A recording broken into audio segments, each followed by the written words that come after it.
안녕하세요. 민주노총 조합원 그리고 시민 여러분. 안녕하세요. 민주노총 사회를 맡은 민주노총 법률원의 신인수 변호사라고 합니다. 민주노총에 많은 활동가가 있는데 갑자기 왜 변호사가 등장해서 사회를 맡았는지 좀 궁금해하실 것 같습니다. 근데 그 이유는 딱 하나밖에 없는데요. 민주노총의 많은 간부님들, 활동가들은 다 공사가 다망하고 바쁘셔서 가장 시간이 좀 많은 그리고 할 일이 없는 제가 임시로 사회를 맡게 됐습니다. 임무를 마칠 때까지는 최선을 다해 여러분과 소통하도록 하겠습니다. 민주노총은 지난 2월 17일 정기 대의원대회를 열어서 2020년 사업계획을 확정한 바 있습니다. 어떤 장면인지 한번 화면으로 보시겠습니다.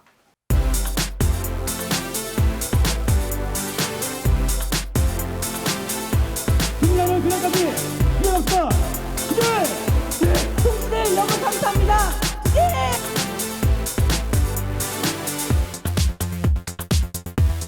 갑질과 비리가 없는 저 하늘나라로 보내주시게 구하십시오. 우리 농민들은 언제나 노동자와 함께 끝까지 투쟁하겠습니다.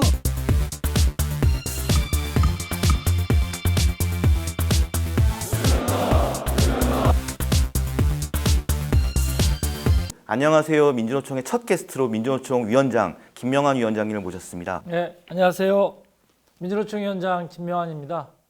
우리 민주노총 조합원 여러분, 그리고 조합원 가족들, 그리고 한국 사회의 우리 시민, 국민 여러분들에게 인사드리겠습니다. 반갑습니다. 그 민주노총 대의원대에서 이제 한 해의 농사 계획을 짜고 어떻게 보면 일정표를 짜는 거죠. 그렇죠. 사업 계획을 통과가 됐고요. 2020년 민주노총의 사업 계획은 이거다. 한 문장으로 요약해 주시면 뭘까요? 비정규직 철폐.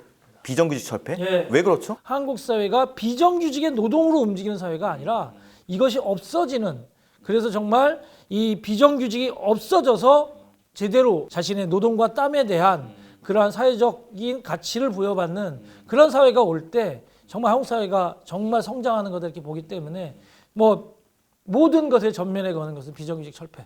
우리 민주노총 조합원 중에 비정규직 비율이 한 어느 정도 되시나요? 31만입니다. 지금 100만인데요. 오늘 31만 4천 이렇게 되는 걸로 알고 있습니다. 그래서 세 분 중에 한 분은 비정규직 조합원이세요. 그 사업 계획에서 눈에 띄는 게 전태일법, 이게 어떤 내용인가요? 바로 특수고용 노동자들에게 노동상권을 보장하는 노조법 2조 개정, 그리고 5인 미만 사업장 노동자들에게 근로기준법을 적용하게 만드는 그러한 법 개정, 이 두 가지를 전태일법으로 우리가 제시하고 21대 국회가 열리면 바로 이 노동사항과 관련해서는 가장 먼저 우선적으로 정말 처리해야 하고 만들어내야 될 법안이다. 이렇게 해서 저희가 전태일법을 지금 제안을 하고 있습니다. 지금 위원장님 말씀 주신 전태일법은 결국엔 5인 미만 사업장, 가장 열악한 노동자에게도 근로기준법 혜사를 미치자. 그리고 노동자이지만 노동자로 불릴 수 없는 특수고용 노동자들에게 원래 이름을 돌려주는 노조할 권리를 보장해주는 노조법 2조 개정. 이게 핵심인 것 같아요. 네. 우리 조합원과 시민들께 2020년 이렇게 하겠다 인사 좀 부탁드리겠습니다. 2020년 민주노총은 4.15 총선, 6.7월 총파업 총력투쟁, 그리고 10월과 11월에 전태일 열사 50주기를 정말 내실 있게 실천을 통해서 정말 한국 사회에서 민주노총이 한국 사회를 발전시켜내는 조직 중에 하나라고 하는 것들을 바로 증명하는 그러한 활동들을 하겠습니다. 그래서 관심과 또한 여러 의견도 많이 주시고요. 했으면 좋겠습니다. 현장에 계신 조합원 동지들, 민주노총과 함께 힘있게 한국 사회를 바꿀 희망을 가지고 다시 한번 단결했으면 좋겠습니다. 감사합니다. 네. 국내 코로나19 확진 환자의 급증세는 오늘도 계속됐습니다. 국내 환자는 이제 3,700명을 넘어섰습니다. 코로나19 사태에 대해서 우리 노동조합, 노동자, 시민은 어떻게 대응해야 되는지 금속노조 법률원의 박다혜 변호사님 모시고 함께 이야기 나눠보겠습니다. 그럼 제가 예컨대 코로나19에 확진이 돼서 그러면 저는 입원하는 동안 일을 할 수가 없잖아요. 뭐 어떻게 해야 되나요? 국가가 감염병 예방법에 의해서 격리 또는 입원하게 된 경우에 그 예산을 통해서 생활지원비라든지 유급휴가비를 지원하도록 하고 있습니다. 코로나에 걸렸다라고 하면은 보건당국에 강제로 입원시킬 수 있다. 근데 정부가 지원하는 돈의 종류는 두 가지가 있다. 하나는 유급휴가비, 하나는 생활지원비. 근데 그 생활지원비는 원래 받던 임금보다 훨씬 낮다. 그러면은 노동자 입장에서 유리한 거는 유급휴가비. 유급휴가비네요. 유급휴가비나 생활지원비는 다 그냥 둘 다 받으면 안 됩니까? 중복으로 지급되지 않습니다. 회사 내 취업기초 유급휴가 규정이 있어요. 근데 유급휴가를 보내면은 좀 손해니까 연차는 원래 써야 되잖아요. 그렇기 때문에 그냥 노동자한테 야, 너 연차 있는 거 먼저 써. 그 다음에 유급휴가 가. 이렇게 하면 안 됩니까? 안 됩니다. 왜 안 돼요? 나 같으면 그렇게 하고 싶은데. 사용자는 당연히 그렇게 하고 싶을 수 있는데요. 네. 기본적으로 연차휴가는 근로자가 원하는 시기에 원하는 방법으로 사용하도록 하고 있습니다. 유급휴가를 받은 노동자에게 재택근무 시키면 안 됩니까? 안 됩니다. 왜 안 되죠? 사용자가 국가로부터 유급휴가비를 지원받고 유급휴가를 보낸 경우, 뭐 그것이 아니라 하더라도 단체 협약이나 취업규칙 의거에서 유급휴가를 간 경우에는 쉴 권리가 보장되어야 합니다. 그러니까 원자재 문제도 있고 또 실제 공장 물건을 만들어서 팔 데도 없기 때문에 경영상 위기 때문에 휴업을 하는 경우도 있을 수 있을 것 같아요. 이 경우에는 노동자가 좀 어쩔 수 없이 경영상 위기로 휴업을 하는 거니까 이 경우는 임금 안 줘도 되는 거 아닙니까? 원칙적으로 임금 전액 지급하는 것이 맞고, 다만 이런 사용자의 기책사유 고의과실을 입증하기 어려운 경우에는 현실적으로 최소한 말씀드린 근로기준법상 평균임금의 70% 이상에 해당하는 휴업급여는 반드시 지급되어야 합니다. 일하다가 코로나19에 감염되는 경우가 있을 것 같아요. 이 경우에 혹시 산재 처리될 수 있나요? 네, 물론 산재 처리됩니다.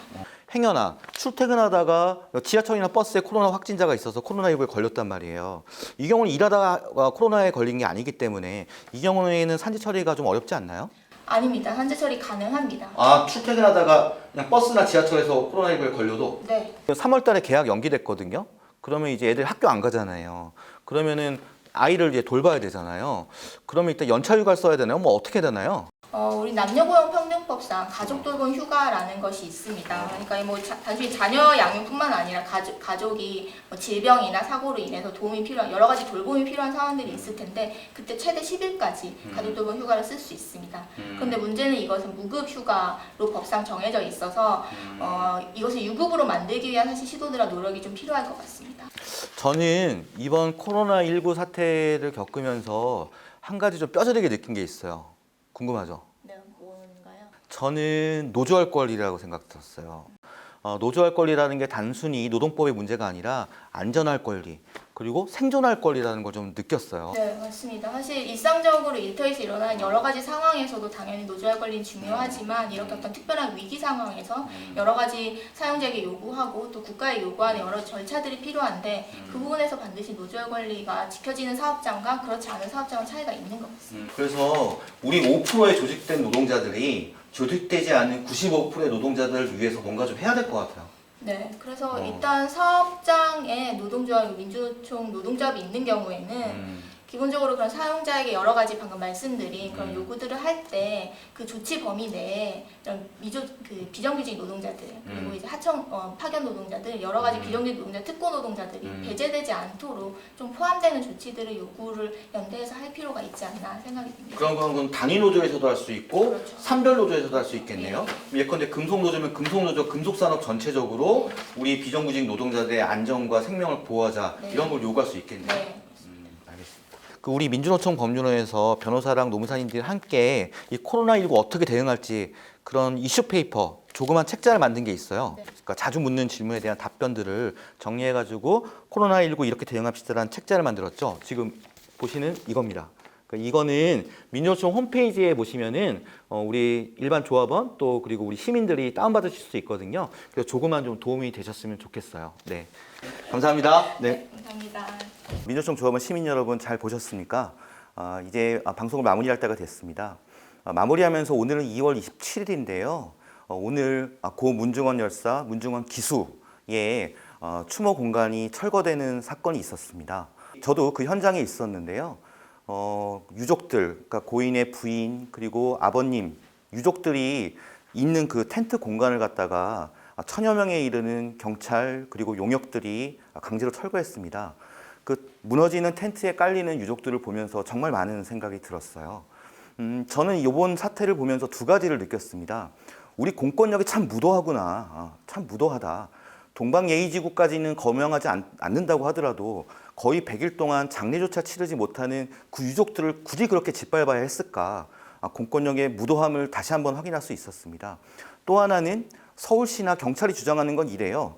추모 공간에 사람이 많으니까 코로나 때문에 추모 공간을 철거해야 된다. 근데 웬걸요? 제가 가보니까 추모 공간이 설치된 이후로 가장 많은 사람들이 모였습니다. 무려 1000명이 모였습니다. 수십 명이 있는 추모 공간이 그렇게 무서운데 1000여 명에 이르는 용역과 경찰 또 그리고 그걸 막는 사람들이 있다? 이게 말이 됩니까? 고 문중원 열사, 문중원 기수의 추모 공간을 짓밟은 공권력의 행태는 강력히 규탄해야 되고 이 부분은 우리 안녕하십니까 민주노총 채널에서도 다시 한번 정확히 다루도록 하겠습니다. 저는 2주 후에 다시 찾아뵙겠습니다. 안녕하세요 민주노총이었습니다.